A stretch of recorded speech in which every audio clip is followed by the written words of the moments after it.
Most people get this wrong.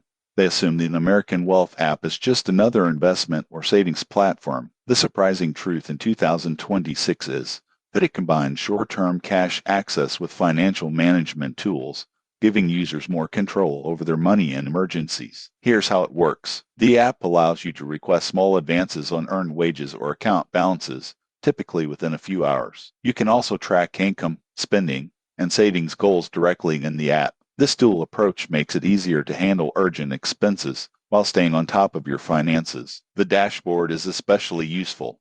You can monitor upcoming repayment dates, see historical loan activity, and manage multiple advances if needed. This transparency helps prevent missed payments and keeps borrowing under control. The downside, over-reliance on short-term cash advances can lead to fees adding up, and using the app for unplanned spending may cause financial stress. Tips for responsible use. 1. Treat advances as a temporary solution, not a replacement for savings. 2. Only borrow what you can repay on time. 3. Track your repayment schedule and spending patterns. Who benefits most? Individuals with steady income who want fast access to cash and tools to manage short-term finances. People with impulsive spending habits or regular income may face higher costs. In conclusion, the American Wealth app in 2026 is versatile and transparent, but only when used responsibly. Treat it as a short-term financial tool, monitor your repayments, and plan your spending carefully. Subscribe for honest reviews and practical money tips.